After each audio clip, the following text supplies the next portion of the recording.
एक बार गौतम बुद्ध अपने भिक्षुओं के साथ एक वृक्ष के नीचे बैठ विश्राम कर रहे थे। उस वृक्ष की छाव में बुद्ध अपने भिक्षुओं की जिज्ञासा दूर कर रहे थे। बुद्ध के सभी भिक्षु एक एक करके उनसे प्रश्न पूछ रहे थे और गौतम बुद्ध उनके प्रश्नों के उत्तर दे रहे थे। बुद्ध के उन भिक्षुओं में कुछ भिक्षु ऐसे भी थे जो कुछ समय पहले ही संघ से जुड़े हुए थे, जिसके कारण अभी उनके भीतर वह समझ पैदा नहीं हुई थी जो गौतम बुद्ध के प्रवचनों को समझ सकें। गर्मियों का समय था, सूरज अपने चरम पर था और चारों तरफ धूप ही धूप थी, लेकिन उस वृक्ष के कारण बुद्ध और उनके सभी भिक्षु आराम से छाव में बैठे हुए थे। इतने में ही गौतम बुद्ध के एक भिक्षु की नजर एक बूढ़े व्यक्ति पर पड़ती है जो उस वृक्ष के पास से ही गुजर रहा था। वह भिक्षु उस बूढ़े व्यक्ति को देखकर अचानक से ही हंसने लगता है। उस बूढ़े व्यक्ति की उम्र बहुत ज्यादा हो गई थी, जिसके कारण उसकी कमर मुड़ गई थी।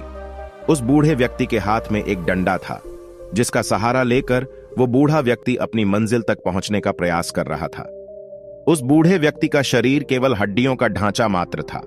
अपने भिक्षु को हंसते हुए देख बुद्ध उससे कहते हैं कि मेरे प्रिय भिक्षुओं, कृपा कर हंसो मत, क्योंकि जिस व्यक्ति को देखकर तुम अभी हंस रहे हो वो कोई साधारण व्यक्ति नहीं है, बल्कि वह व्यक्ति इसी क्षण तुम्हारे जीवन को रूपांतरित करने की क्षमता रखता है। जो आज तक मैं तुम्हें सिखा नहीं पाया, वह यह बूढ़ा व्यक्ति तुम्हें सिखा रहा है। इसके द्वारा दी गई सीख को बेकार ना करो। बुद्ध की ये बात सुनकर वह भिक्षु बुद्ध से कहता है कि मुझे क्षमा करे बुद्ध, पर मुझे ये समझ नहीं आ रहा है कि जो एक बूढ़ा व्यक्ति जो खुद अपने शरीर और अपनी बीमारियों से लाचार है, वो मुझे क्या सिखा सकता है। फिर बुद्ध उस भिक्षु से कहते हैं कि ये बूढ़ा व्यक्ति तुम्हें तुम्हारा भविष्य दिखा रहा है।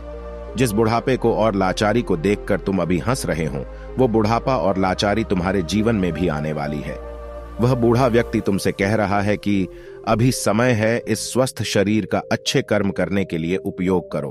अगर तुम्हारा ये स्वस्थ शरीर तुम्हारे हाथ से निकल गया तो फिर से वापस नहीं आएगा, और अभी तुम्हारा ये शरीर सही से काम कर रहा है, जैसे कि तुम्हारे हाथ, पैर, आंख, कान और ये सभी चीजें सही से काम कर रही है।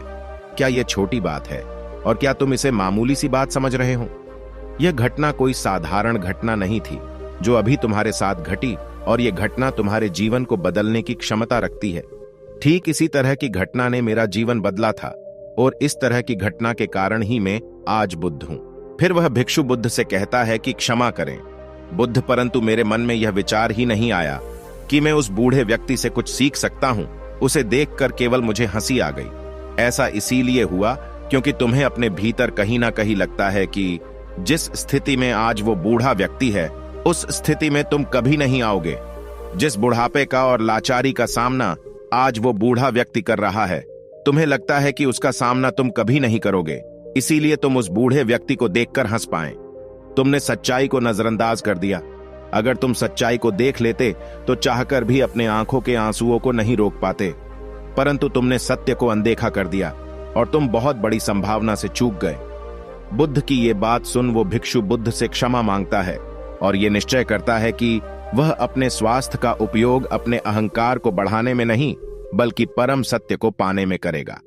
जो लोग इस कहानी को सुन रहे हैं, हो सकता है कि आप बड़ी बड़ी समस्याओं में हो, या हो सकता है कि आप परेशानियों में हो, लेकिन फिर भी एक बात को हमेशा ध्यान में रखना है कि जब तक आपका स्वास्थ्य ठीक है, तब तक आप किसी भी बड़ी से बड़ी समस्या से बाहर आ सकते हैं।